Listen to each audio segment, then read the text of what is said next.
Voilà, après cette interlude musicale, bienvenue à tous et à toutes pour cet atelier de l'e-tour des métiers consacré aux métiers liés aux applications mobiles et au développement web. Alors, euh, avant de commencer, quelques petits détails sur le fonctionnement de l'atelier. Donc, vous avez dû remarquer que vous êtes tous arrivés avec le micro et la caméra coupés. Euh, Et donc, je vous demanderai de les garder coupés tout au long de l'atelier, pour la simple raison que nous sommes, pour l'instant, nous sommes 24 et d'autres personnes vont sans doute arriver, donc nous sommes nombreux. Et, et donc, pour garder une bonne qualité de présentation et d'écoute, toutes les interactions, donc vos questions, vous pourrez les poser bien sûr, mais par écrit, donc via l'onglet de conversation, donc le chat. Et l'un de mes collègues, donc Christophe Livens, va s'occuper de relayer vos questions à la fin ou y répondre en cours de route. Voilà pour les modalités pratiques. Donc, nous allons commencer. Donc, je vais vous présenter maintenant le programme. Donc, pour l'instant, nous sommes dans l'accueil. Et ensuite, nous allons vous présenter les différents métiers de cet atelier et après ça, les formations. Donc, comment se déroule la formation, donc les modalités d'accès, etc. Ensuite, nous allons parler des stages, donc la pratique en entreprise, et nous allons terminer par 10 minutes de questions-réponses. Donc, cet atelier va durer entre 45 minutes à maximum 1 heure. Donc, à 14 heures ou plus tard, ce sera fini. Donc voilà, donc on pourra répondre à vos questions à ce moment-là, à la fin des présentations.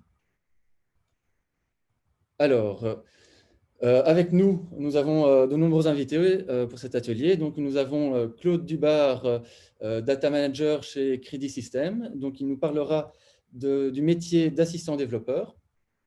Nourdine Ayad et Sami Dilman, donc Nourdine est consultant en développement de logiciels informatiques et bioinformatiques, et Sami Dilman, développeur web chez Ex Machina. Nous parlerons tous les deux du métier de développeur d'interface web, ainsi que Martin Roufiange, consultant en informatique. Il nous parlera du métier de développeur d'applications mobiles. Également avec nous, parmi le personnel de l'EFP et SFPME, donc nous avons Cyril Divoul, responsable du pôle numérique à l'EFP. Cyril nous parlera de la formation, l'organisation de la formation. Ensuite, Gaëtan Cervelin, délégué à la tutelle, nous parlera du stage en entreprise. Ainsi que Stéphanie Roufiange, donc aussi du SFPME, conseillère pédagogique, nous parlera également du stage en entreprise. Enfin, moi-même, je vous anime cet atelier.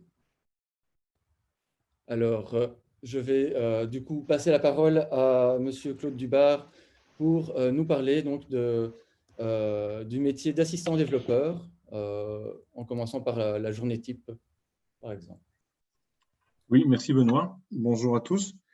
Donc, alors, le métier d'assistant développeur, c'est la formation que nous donnons, c'est donc dans le but d'arriver à ce que vous deveniez, ce que les élèves deviennent assistants développeurs au niveau web, et avec des possibilités d'ouverture aussi vers d'autres systèmes que le web, comme les systèmes de gestion en informatique. Le métier d'assistant développeur est un métier qui est à la fois très très varié et qui est en évolution constante, qui permet aussi beaucoup de créativité de la part des gens et une remise en question perpétuelle, parce que c'est aussi une de ces contraintes, c'est qu'il faut toujours être à l'écoute de ce qui se passe et faire toujours beaucoup de veille informatique pour voir l'évolution des programmes et des systèmes et comment les choses évoluent dans le monde de l'informatique, qui évolue très très vite. Alors, au niveau des cours d'assistant développeur, la journée type, ou d'abord le métier d'assistant développeur lui-même, donc il s'agit de pouvoir entrer dans des entreprises ou dans des PME ou dans des startups pour pouvoir aider les gens qui sont en place et qui mettent en place des programmes, que ce soit des programmes de gestion, que ce soit des programmes de développement de sites web, pour pouvoir les assister donc, dans leur travail de développement quotidien et de maintenance des différents programmes en place. Alors, la journée d'un assistant développeur au niveau des cours, ça se passe comment? Moi, j'essaye de rendre mon cours le plus dynamique possible, dans le sens où on travaille sur un projet qui est en évolution. Et donc, la journée se divise en plusieurs parties. Et donc, elle est découpée en différents ateliers à la fois théoriques et à la fois pratiques. Et le fil conducteur des cours, c'est en fait le développement d'un projet que l'élève va développer avec un de ses condisciples. Et donc, tout au long de l'année, tout au long de mes périodes de cours, donc, ils vont travailler à ce projet tout en se raccrochant à des notions plus théoriques et ainsi découvrir quelles sont les notions théoriques de l'informatique, ce qu'il faut absolument connaître et savoir pour pouvoir bien connaître le métier et en même temps appliquer de manière pratique ce qu'on voit au niveau de la théorie. Voilà, alors les débouchés, j'en ai parlé tout à l'heure, c'est vraiment pouvoir développer, assister donc, des développeurs dans des sociétés, qu'elles soient petites, grandes ou moyennes. Voilà, tout ce que je peux dire le plus rapidement possible. Merci Claude. Bon, on reviendra tout à l'heure probablement dans les questions-réponses pour parler plus en détail. Bien sûr. Alors, maintenant, nous allons vous présenter donc, le métier de développeur d'interface web. Donc, Samy, pour commencer, est-ce que tu es là? Oui, Ouais. merci Benoît, merci Claude pour ton introduction. Alors, le métier de développeur web est très lié à ce que vous avez entendu de la part de Monsieur Dubar. Principalement, c'est évidemment du développement dans certains langages en utilisant certaines technologies, mais il y a aussi un aspect créatif, un aspect graphique. On va utiliser différents outils tels que Photoshop, Illustrator, GIMP. Vous en avez peut-être déjà entendu parler. Et bien sûr, il y a une grande partie de recherche, de travail, de veille d'information sur les tendances actuelles, les nouvelles techniques à mettre en œuvre. En tant que développeur web, on se doit de s'inspirer de l'existant. Vous ne pouvez pas non plus créer un site complètement différent pour chaque projet que vous allez faire. On doit travailler dans un cadre psychologique qui permet aux gens de facilement prendre en main le travail que l'on va fournir. Connaître son environnement est donc extrêmement important. Une bonne partie du travail aussi est la relation avec le client et avec les fournisseurs et avec les collègues. Donc, peut-être vous serez quelqu'un qui serait plus créatif et vous serez alors en relation permanente avec le côté technique. Et réciproquement, si vous êtes très doué en technique, en programmation fondamentale, par exemple, vous serez en relation étroite avec les personnes qui vont développer les aspects graphiques du site. Ponctuellement, c'est plus marginal, c'est normal, ça fait partie du cycle de développement qui sera expliqué juste après par mon collègue Nourdine Ayad. Nous avons les parties de test, de lancement, de maintenance et de formation aussi des utilisateurs. Dans certains cas, quand on développe un projet pour une entreprise, par exemple, qui sera utilisé en interne, on doit former les utilisateurs aux outils qu'on a créés, qu'on a mis en place. Les avantages du métier sont nombreux. On a un travail qui est extrêmement varié.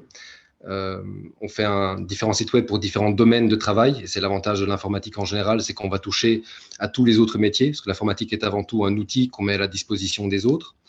Donc, c'est varié. C'est à la fois technique et créatif, comme je vous l'ai dit, mais c'est aussi un métier, même si ça paraît paradoxal, un métier social et un métier psychologique aussi. L'important et la grande gratification de ce travail, c'est qu'en tant que développeur d'interface web, votre résultat, le résultat de votre travail est visible par tout le monde. Et c'est en général la première chose que quelqu'un va voir. Je suis sûr que la majorité d'entre vous, quand vous posez des questions, que vous désirez acquérir un objet, prendre des services dans une société, la première chose que vous faites, c'est de trouver le site web de la société et plus de vous présenter à la réception de l'entreprise. Donc, ce que vous allez faire est très, très important. Ce qu'on appelle le moment de vérité, le moment où le client rentre en contact avec les services, eh bien, vous êtes au centre de cette préoccupation. Et donc, vous avez un travail qui est crucial. Et de là, j'enchaîne sur les contraintes du travail. Tout métier crucial a une composante de stress qui est liée à une contrainte de temps. C'est non seulement un domaine en perpétuelle innovation, donc il faut se tenir à jour, Mais en plus de ça, il faut pouvoir développer assez rapidement des prototypes, des petites interfaces qui vont montrer aux clients et aux utilisateurs finaux le résultat qu'on propose. C'est un travail qui, au niveau des contraintes, est principalement un travail de bureau. C'est-à-dire on est assis derrière une chaise, derrière un écran. Pour les quelques fois où on va voir le client, effectivement, on a des déplacements, ce qui n'est plus le cas maintenant, évidemment, en période de Covid. Donc, énormément de stress. Il faut savoir gérer son temps, il faut savoir s'organiser très facilement. Alors, au niveau des débouchés, il y en a beaucoup. On peut être employé comme on peut être indépendant. Comme employé, vous pouvez travailler dans une agence de marketing digital, par exemple, où vous allez là, clairement, principalement faire des interfaces web. Vous allez faire un site, vous allez faire un microsite pour présenter un produit. Une autre partie importante aussi dans le développement d'interface, c'est l'aspect mailing. Donc, quand vous recevez des mails d'Amazon ou de Facebook, il y a quelqu'un derrière qui a construit ce mail en réfléchissant à la meilleure manière de transmettre l'information. Alors, vous pouvez aussi devenir indépendant et à ce moment-là, prendre en charge dans l'objectif de devenir ce qu'on appelle un développeur full stack, c'est-à-dire quelqu'un qui va prendre en charge à la fois les aspects techniques et les aspects créatifs. Ce qui demande évidemment une grande maîtrise de beaucoup d'outils et de beaucoup de techniques et de beaucoup de technologies. Il faut pouvoir réparer des serveurs, il faut pouvoir en créer, il faut connaître les logiciels qui vont être mis en place sur ces serveurs. Donc voilà, on peut se restreindre à l'aspect créatif des choses, pour ceux qui sont plus de ce bord-là, ou on peut vraiment aller à fond dans la technique. L'idéal, évidemment, c'est d'avoir les deux pour être indépendant au maximum. Et vous vous doutez, dans cette période de télétravail et de magasins en ligne, c'est un métier qui est extrêmement nécessaire et très demandé. L'essor du shopping online, si vous connaissez le contenu du compte en banque de Jeff Bezos, vous voyez bien que c'est quelque chose qui fonctionne très, très bien. Voilà, c'est un petit peu les tenants et aboutissants de la profession telle que je la ressens. Je vais laisser la parole à mon collègue Ayad Nourdine qui va vous expliquer un peu plus concrètement ce que ça veut dire développer un logiciel. Merci Samy. Voilà, donc Monsieur Nourdine Ayad pour aller un peu plus dans le détail par rapport à ça. Oui, bonjour à toutes et à tous. Merci Samy. Moi, je vais intervenir par rapport à ce qu'on appelle le cycle de développement ou le cycle de vie du développement d'un logiciel. Donc, il est nécessaire de comprendre comment ça se passe, ce cycle-là, que ce soit pour les assistants développeurs ou pour les développeurs d'applications web ou mobiles.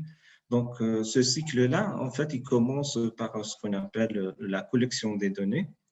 Donc, imaginez une société de jardinage qui veut faire un site pour présenter ses services ou présenter son activité professionnelle. Donc, l'équipe chargée du développement de cette application-là va faire un interview avec le responsable de la société pour collectionner le maximum d'informations par rapport à cette activité-là. Donc, notamment, on en discute la faisabilité de certaines choses. Pas toutes les choses qu'on peut imaginer sont faisables. Aussi, on discute la durée et le coût de l'application. Et donc, voilà, tout ceci va être collecté dans ce qu'on appelle un cahier de charge. Il va être analysé par l'équipe chargée de ce développement de l'application en question, et va être traduit dans le jargon informatique. D'accord? Puis, on passera vers la partie conception. Donc, la partie conception, c'est mettre en place en fait une architecture globale de l'application. C'est comme si vous construisez une maison. Donc, on commence d'abord par mettre les fondations, les poteaux. Voilà. Et puis, avant de mettre les murs et la façade et tout. Dans cette étape-là, on choisit aussi le langage de la programmation qui va être utilisé pour implémenter cette application-là, le système de gestion de base de données et entre autres d'autres détails que je ne vais pas rentrer là maintenant. Et puis, on passe à l'étape la plus longue, c'est l'implémentation. C'est à ce moment-là que le développeur d'interface web ou le développeur web en général, en fait, passe le plus de temps. Donc, ici, on écrit le code informatique proprement dit. Donc, ça, ici, on divise en deux. En fait, il y a une équipe qui va développer en front-end, c'est ce qu'on appelle les user interface. C'est comme mon collègue Samy vient de le dire, c'est c'est la première face de l'application. Et ce qu'on appelle le back-end, c'est quand on développe du côté du serveur. D'accord? Et donc, si vous développez dans les deux, et dans le front-end et dans le back-end, on appelle ça le full stack developer. Puis, il y a la partie test. Hein. Donc, une fois que vous avez implémenté l'application, donc il y aura la partie test. On va tester ses fonctionnalités, si elles répondent bien aux exigences du client ou pas. Et puis, voilà, si tout va bien, on va déployer cette application-là sur le net. Hein, et il y aura aussi une partie de maintenance au fur et à mesure de l'évolution de cette application. Donc, on va dire, ces grandes étapes hein, donc, pour mener à bien le projet informatique. Et donc, voilà, donc, essentiellement pour un développeur web, donc ça sera de l'implémentation du code. Mais, voilà, selon vos ambitions, selon vos motivations, donc vous allez plus ou moins participer aux différentes étapes de ce cycle-là. Donc, il n'y aura pas que de l'implémentation, mais certainement, vous allez participer à différentes étapes pour mener à bien ce projet informatique. Et donc, pour moi, en fait, ce n'est pas un travail individuel comme beaucoup de personnes l'en pensent. Donc, le travail d'un développeur ou d'un informaticien en général, c'est un travail de groupe parce que ce travail est gigantesque parfois, selon la taille de l'application que vous allez développer, nécessite la collaboration de plusieurs personnes en même temps. Donc, il y a des outils hein, qui nous permettent de bien gérer ça. Hein. Je cite par exemple Git ou TFS de Microsoft. Et donc, voilà, c'est pas un développeur, c'est pas une personne qui est toujours derrière son écran, isolé, qui n'est pas en contact avec les gens et tout. Donc, c'est un travail d'équipe. Donc, il y a des réunions qui se passent tous les jours, parfois 2 fois par jour. Donc, on est toujours en contact avec les gens, en contact avec le client, en contact avec les collègues. Et donc, voilà, c'est ce que je peux dire par rapport à ça. Merci. Merci Nourdine, c'était très complet. Donc on va continuer et on reviendra bien sûr avec les questions-réponses là-dessus. Alors maintenant, je passe la parole donc à Martin Roufiange pour nous parler du développeur d'applications mobiles. Bonjour à tous. Donc, ça ressemble beaucoup à ce qui a été dit précédemment pour les interfaces web. Donc, il y a beaucoup de points communs ici. C'est un peu une spécialisation pour les appareils app voilà, mobile. Et donc, au niveau du cycle de développement, c'est totalement similaire. La journée type, donc c'est la journée type d'un développeur au final. Donc on parlait tantôt de l'aspect graphique et qu'il fallait faire beaucoup de recherches pour voir l'existant et donc effectivement ça fait partie du métier. Donc par exemple en utilisant des sites comme Pinterest, on va voir ce qui se fait, ce qui est un peu voilà, on se met à jour au niveau de l'ergonomie qui change beaucoup souvent, hein, qui est amélioré sur smartphone et qui est assez différent que l'utilisation sur ordinateur, donc c'est une autre philosophie. Les avantages du métier de développeur en règle générale, c'est la flexibilité dans le travail. Donc, celui-ci peut changer au cours du temps. On peut spécialiser ou faire une formation en application mobile, puis quelques années après complètement changer. Puisqu'il y a quelques années de ça n'existait pas les applications mobiles. Donc, voilà, il y a des développeurs qui s'y sont formés. Donc, changer, en cours de route, c'est possible et même courant. Il y a de la flexibilité au niveau de l'endroit où on travaille, hein. On peut devenir assez facilement travailler à domicile ou même de partout dans le monde. Il y en a qui le font, hein, travel worker, compagnie, ça vous fait rêver, c'est un métier qui peut le permettre. Et niveau méthode aussi, certains employeurs permettent une complète liberté dans la manière de gérer le projet, quand vous avez suffisamment d'expérience pour le faire. Donc vous avez beaucoup de liberté dans votre travail, quoi. Vous pouvez faire vraiment de la manière dont vous voulez, parfois. Évidemment, quand c'est en équipe, c'est plus compliqué. Et donc l'autre avantage, développeur mobile ou interface web, c'est que le travail est visible de tous, comme on disait, et donc même du commun des mortels. Donc vous allez pouvoir lui montrer votre application, tout content, et même demander aux gens de la tester, et ils pourront vous dire ce qu'ils en pensent au final. Que si vous travaillez plus dans le back-end ou dans des choses plus techniques, vous pourrez moins montrer votre travail, on va dire. Ce sera plus difficile. Donc les inconvénients, c'est que les technologies changent très souvent. Donc il faut tout le temps se maintenir à jour, faire une veille constante. Par exemple, il y a quelques années, sur le marché, c'était encore un peu présent maintenant, mais on fusionnait un peu les deux métiers, interface web et app mobile, c'est-à-dire que les apps mobiles, en fait, concrètement, derrière, c'était du HTML, CSS qui était transformé pour devenir des applications. Et maintenant, le marché change et on retourne un peu sur des applications natives, donc avec du code Android. Donc ça change souvent, quoi. Donc il faut tout le temps être sur ses gardes et être prêt à réapprendre tout et se former constamment, quoi. Il y a des choses qui restent, des concepts qui restent, mais les technologies changent tout le temps et il faut pas s'y accrocher. Faut pas. Beaucoup de gens disent oui, moi par exemple, j'ai entendu Angular, c'est trop bien, il faut absolument utiliser ça, quel que soit le contexte. Non, ça marche pas comme ça. Il faut pouvoir faire la part des choses. Les technologies changent. Faut pas en faire une guerre de religion. C'est un travail de bureau, donc ça peut être assez sédentaire quand même. Il faut être très débrouillard et avoir la grande capacité, donc pouvoir trouver des solutions à tous les problèmes, surtout quand vous commencez à avoir des responsabilités. Et donc être effectivement, pouvoir résister à la pression, puisque ça peut en stresser beaucoup de se trouver face à un mur. On a l'impression qu'on ne pourra jamais le surmonter, mais en gardant la tête froide, on y arrive toujours. Et la capacité d'apprendre par soi-même, parce que c'est 90% de ce que vous allez apprendre, ce sera par vous-même.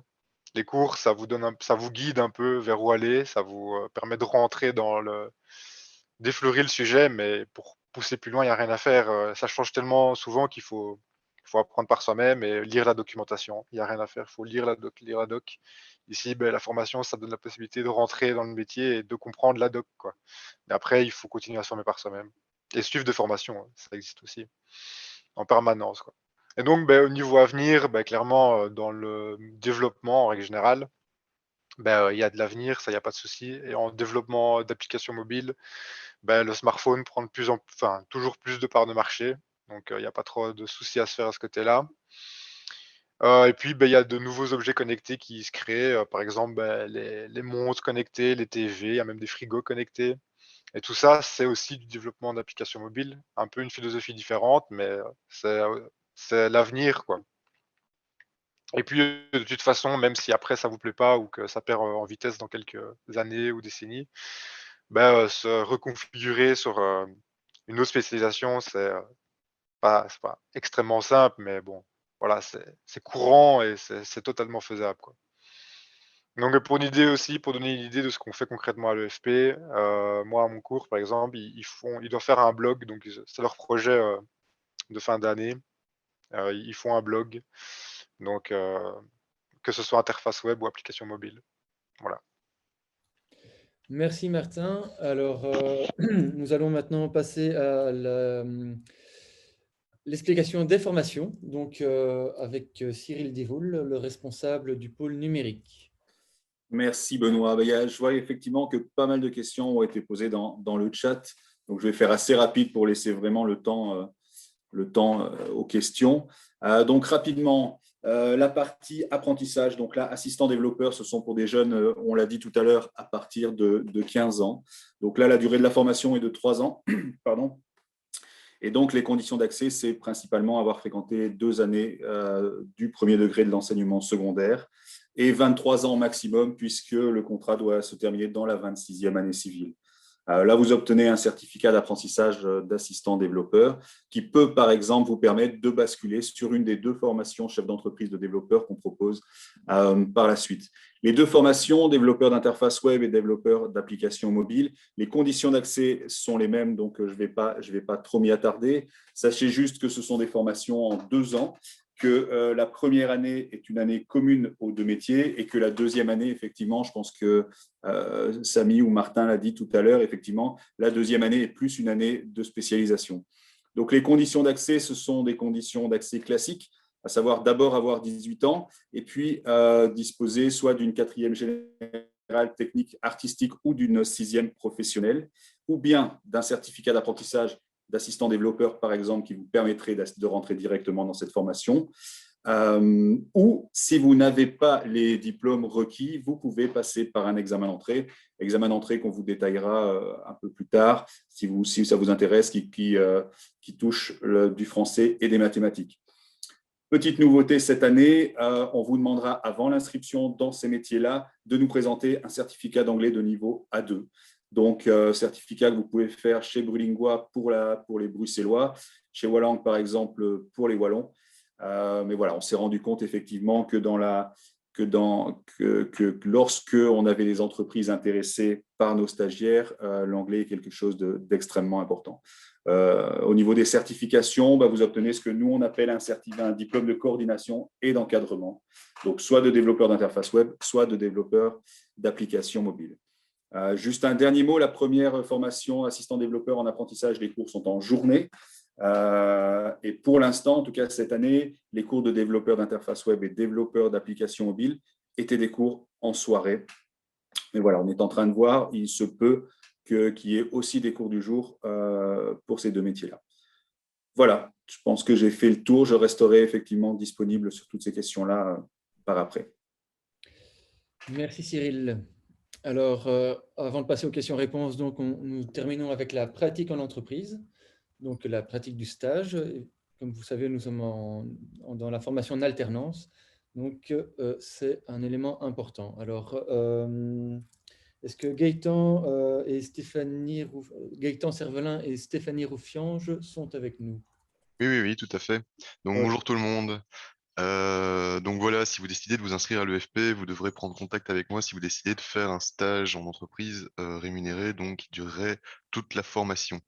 Donc, dans les grandes lignes, vous pouvez choisir de commencer votre formation un peu quand vous le souhaitez, en entreprise, j'entends, d'un commun accord avec le patron que vous trouverez. Donc, si vous décidez de commencer en novembre, vous pouvez tout à fait. La chose à savoir, c'est que vous terminerez dans tous les cas votre convention de stage le 30 septembre 2023 si vous décidez de commencer votre formation pour l'année académique 2021-2022. Alors, pour ce qui est de trouver un patron, donc c'est vous qui prospectez, c'est vous qui devez trouver le patron. Moi, je peux vous fournir toute une liste d'entreprises avec qui on a déjà collaboré et par la suite, je vérifie si l'entreprise, colle bien avec, ce qu'on attend d'une entreprise dans votre formation. Donc ici, développeur d'interface web et développeur d'applications mobiles. Alors le stage en tant que tel, c'est du 38 heures semaine, heures de cours comprises. En ce compris des heures de cours, donc comme je le disais, c'est très important de prendre en compte ça, car lorsque l'UFP est fermé pour les vacances, par exemple, hein, eh bien vous devrez aller en entreprise pour toujours avoir 38 heures semaine. Le stage sera rémunéré à hauteur de 464 € la première année et 785 € la deuxième année. Et je pense que j'ai tout dit. Voilà, si vous avez des questions, n'hésitez pas par la suite dans le chat, on en répondra tout à l'heure. Merci Gaëtan. Gaëtan, tu n'as pas dit les rémunérations pour les apprentis? Tout à fait, les apprentis, je les oubliais, désolé. Donc les apprentis, c'est un peu différent, c'est 3 années de formation. Et donc la première année, l'apprenti sera payé 276 €, la deuxième année 390 € et la troisième année 520 €. Voilà. Merci. Et je t'en prie. Merci. Alors, bien voilà, nous avons du coup fait le tour des présentations. Nous allons passer aux questions-réponses. Et pour cela, j'appelle mon collègue Christophe Livens. Oui, bonjour tout le monde. Ben voilà, il y a juste une question, je pense, ben, comme Gaëtan vient de terminer son intervention, concernant les stages, on nous pose la question, est-ce qu'on a droit à ces week-ends? Est-ce que un jour de week-end pourrait être inclus au niveau des cours ou au niveau des stages? Je suppose que c'est un peu le sens de la question.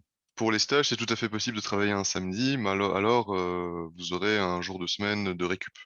Donc imaginons que vous travaillez les samedis en règle générale, et bien vous décidez que ça vous arrange que votre mercredi soit libre, et bien vous ne travaillerez pas le mercredi, par exemple. Mais c'est toujours, encore une fois, pour atteindre un 38 heures semaine. Voilà. Donc un temps plein en règle générale. Merci Gaëtan. Et alors, il y a une autre question qui vient de Juste tomber, Christophe, concernant les… Oui, juste un petit mot, il est aussi possible, on ne parle pas du stage mais des cours, mais il est aussi possible que certains cours aient lieu le samedi. voilà. Pas en apprentissage, enfin si, même on essaie d'essayer, mais on essaie d'éviter, pardon, mais ça peut arriver. Oui, merci beaucoup. Et donc, est-ce qu'il est possible de suivre, je pense que ça peut en intéresser beaucoup en tant qu'adulte, de suivre les cours quand on est déjà salarié? Parce qu'on parle de stage, on parle de cours, et donc si on a une activité de salarié, est-il possible de suivre néanmoins les cours? Je ne sais pas si Gaëtan veut répondre. En tout cas, pour la partie à proprement parler des cours, oui, il est possible de suivre les cours quand on est salarié. À ça, il faut quand même ajouter, je dirais, deux contraintes, deux difficultés. C'est que, il y a au moins 8 heures de cours par semaine et par conséquent, il faudra se dégager du temps ou prendre un jour de congé pour assister à ces cours. Et deux, mais ça, Gaëtan en parlera mieux que moi, dans certains métiers, le stage est obligatoire et par conséquent, il faudra dégager du temps pour le stage ou bien la personne travaille dans un secteur qui est le même que celui dans lequel elle se forme. Et dans ce cas-là, son emploi peut être considéré en remplacement du stage. Donc oui, c'est possible. Merci, Je Cyril. rejoins ce qu'a dit Cyril, hein, c'est possible, tout à fait. Moi, je voudrais peut-être juste préciser, donc Stéphanie Roufiange, qu'il faut aussi penser que idéalement, évidemment, plus le stage est long, plus votre expérience professionnelle sera pertinente et congruente sur le marché du travail. C'est évidemment des formations où il y a beaucoup de demandes, donc vous serez de toute façon valorisé en suivant la formation, mais il faut savoir que si vous ne suivez pas suffisamment de stages, évidemment, vous serez moins concurrentiel sur le marché du travail. Aussi, pour l'accès aux examens finaux, il y a un nombre d'heures minimum qui est exigé. Donc, vous devez bien vous renseigner et auprès de votre pôle et auprès de votre délégué à la tutelle. Merci beaucoup. Quelle équipe. Donc, tous ces compléments d'information. Et alors, chronologiquement, j'ai eu un peu plus tôt dans le chat des questions beaucoup plus techniques. Donc là, je ne sais pas qui va pouvoir prendre la main là-dessus. Existe-t-il des certifications internationales, comme par exemple Cisco, Linux, Microsoft Certified, Java, etc., au sein de nos formations? Je ne pense pas. Alors, qui pourrait répondre à cette question? Pas moi, en Moi, tout je cas. peux y répondre sans trop me tromper, puisque c'est une question technique sans être trop technique. Nous, en tout cas, dans nos formations, on ne fournira pas de certification internationale. Oui, parce que pour Cisco Voilà. et compagnie, il faut être agréé. Donc, ouais. Donc voilà, effectivement, on a souvent parlé, et ça se fera sûrement, de mettre en place une académie Cisco. Ça viendra probablement dans les mois ou dans les années à venir, mais pour l'instant, pas de certification internationale suite aux cours que nous dispensons à l'EFP. Donc,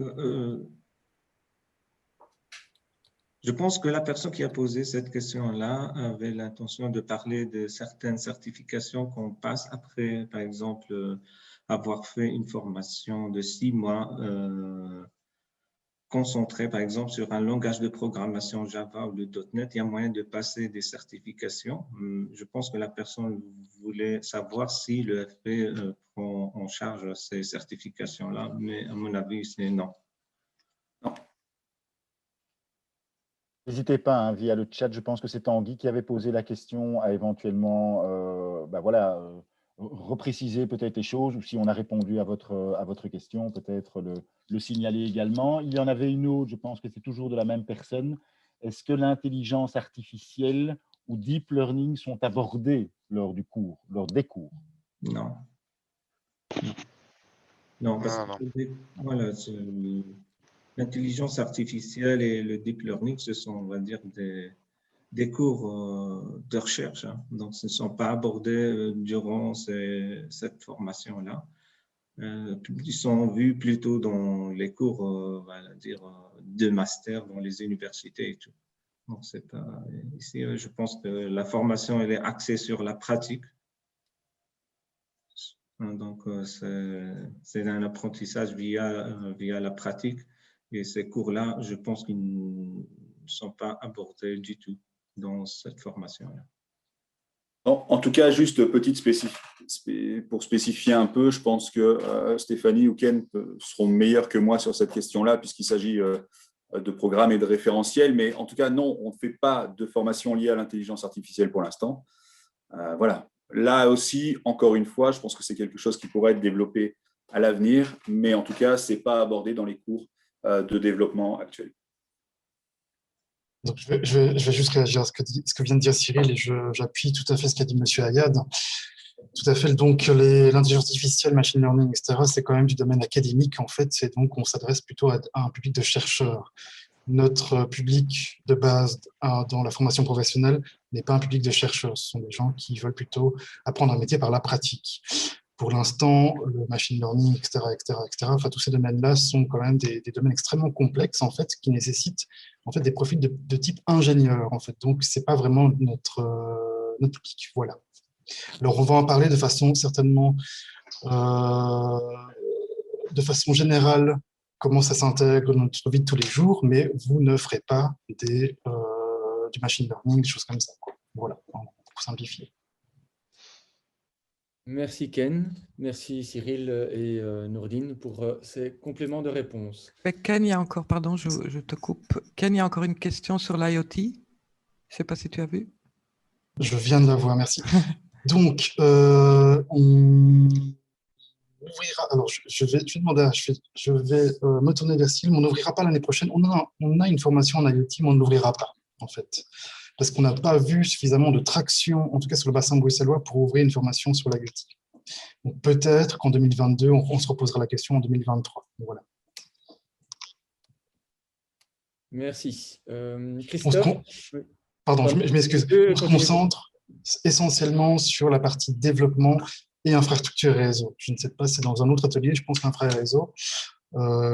Et la partie IoT, la partie management de data et tout ça, on ne le verra pas l'année prochaine. Voilà. Merci. Alors, Christophe, est-ce qu'on a encore des questions? J'avais ici encore une autre question. Merci. Ma question était plutôt de savoir si la formation était suffisante pour se préparer à passer un examen certifiant similaire, bien évidemment à charge du participant. Mais est-ce que nos formations sont suffisantes pour pouvoir préparer un examen certifiant, justement pour toutes les formations dont on a parlé précédemment? À mon sens, la question reste générale. Enfin, Ken, peut-être tu veux contredire, parce qu'on n'est pas dans ces formations forcément liées à ce que vous avez cité juste avant, et ce n'est pas vraiment l'objectif de la formation. Et en fait, je pense que si on parle des certifications qui sont associées à des vendeurs, en fait, hein, comme, je ne sais pas moi, .NET, comme Java, comme des choses comme ça, ce n'est pas notre rôle, je pense, et ça, ce sera plutôt envisagé en formation continue après avoir suivi un parcours de formation initiale, en fait, qui vous donne déjà les bases, en fait. Si vous voulez accéder à... bon, j'ai vu on parlait de Cisco, donc ça c'est pour la partie infrastructure et réseau, mais si vous voulez vous certifier en Java, par exemple, sauf que le Java, on va plutôt l'envisager du côté back-end, qu'on n'ouvrira pas l'année prochaine, en fait, c'est après. Franchement, c'est après. Certifiez-vous plutôt après. Ça vous permet d'avoir une corde à votre arc en plus. Par contre, ce que je vous conseille de faire, c'est véritablement un stage. Il faut savoir que dans le métier du développement, en fait, c'est pas tellement la porte d'entrée va plutôt être votre expérience professionnelle, en fait, que le fait d'allier le diplôme, en fait. Alors oui, c'est important d'avoir des certifications parce que ça permet de vous distinguer par rapport à d'autres candidats, mais c'est surtout l'expérience professionnelle qui va compter. Et le stage sera en fait sa principale alimentation, en fait. Voilà. Et aussi, si je peux me permettre, faire des portfolios, c'est-à-dire faire des projets par vous-même et les publier sur des sites comme GitHub. Enfin, vous verrez pour l'information.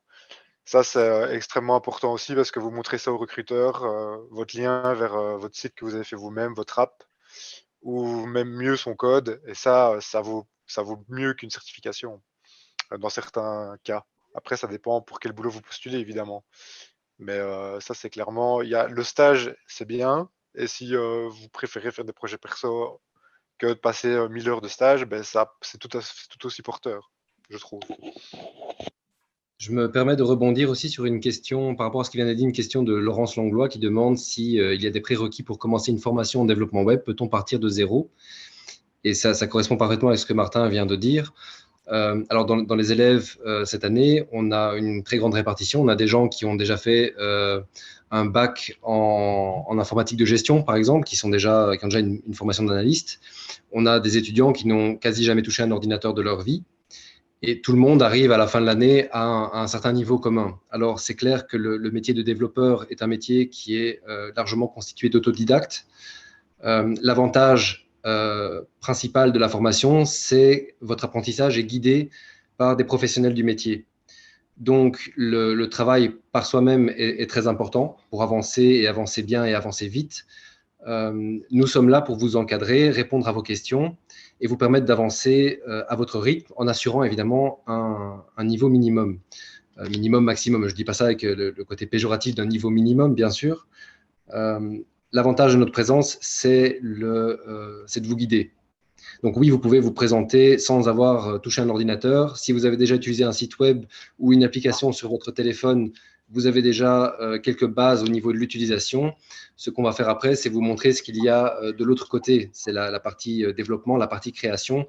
Comment est-ce qu'on fait en sorte de mettre en œuvre différentes techniques et différentes technologies pour arriver au résultat que vous utilisez tous les jours. La curiosité est clairement, je pense, le premier prérequis dans une formation de développeur. Voilà, si je peux ajouter quelque chose, je dirais aussi, pour reprendre Martin et Samy, pardon Claude, je t'ai coupé, que vraiment c'est la capacité d'apprendre par soi-même qui va être un élément très très important ici. Donc si cette capacité-là fait défaut, ça va quand même être plus compliqué. Et alors peut-être avoir quand même du matériel à sa disposition justement pour pouvoir s'auto-développer. Mais je laisse la parole à Claude. Alors moi, je voulais juste aussi rebondir sur ce que Martin et Samy avaient dit.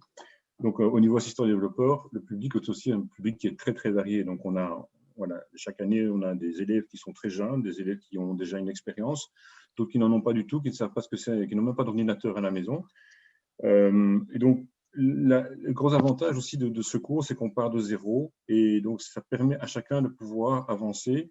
Et le fait qu'on travaille en groupe et en projet permet à chacun d'apporter sa pierre à l'édifice, dans le sens où ceux qui ont déjà une certaine connaissance de l'informatique et qui développent déjà un petit peu par eux-mêmes déjà certaines petites choses, peuvent entraîner les autres qui n'ont aucune connaissance. Et en faisant des petits travaux de groupe et en développant les projets tous ensemble, bien, chacun apprend à évoluer au rythme de l'un et de l'autre. 24 personnes, Artie, je vais vite m'inscrire avant qu'il n'y ait plus de place. Pardon? C'était un micro qui était resté ouvert. Ah oui, c'est pas grave. Donc voilà, chacun évolue au rythme et s'adapte un petit peu au rythme de l'autre. Ceux qui sont déjà un petit peu doués diminuent et se mettent un petit peu au niveau des plus faibles, et ceux qui sont plus faibles ont la possibilité de grandir un peu plus vite. Et donc voilà, c'est aucun prérequis non plus pour assistant développeur, et chacun évolue petit à petit à son rythme pour arriver à développer quelque chose tous ensemble. Il y a juste une question importante à la fin, où je me permettrai quand même de répondre. Et une personne demande s'il y a une durée de stage minimale obligatoire par an. Moi, je dirais juste, et en ayant écouté tous nos formateurs ici qui sont des professionnels, qui ont tous mis le point sur la curiosité intellectuelle qu'il faut avoir pour faire ce métier, sur la recherche personnelle et toutes ces choses-là, je vous dirais qu'il y a dans nos métiers une durée minimale de stage, mais idéalement, nous, on vous poussera et on vous expliquera effectivement que s'il y a un jour ou un jour et demi de cours au centre, idéalement, ce serait bien d'être occupé les 3 jours ou 4 jours qui restent en entreprise. Ce n'est pas en 8 heures de cours au centre que vous allez développer des compétences en développement, c'est beaucoup trop vaste. Et donc, j'insiste sur le fait que malgré il y a un stage qui est obligatoire, parfois il n'est pas obligatoire à temps plein, mais nous, on insistera quand même sur le fait que plus le stage dure, plus vous êtes en entreprise, plus vous serez compétent dans votre métier. Donc, tout le courant de l'année, pas pendant Ouais. 3 mois pour répondre à la question. Ouais.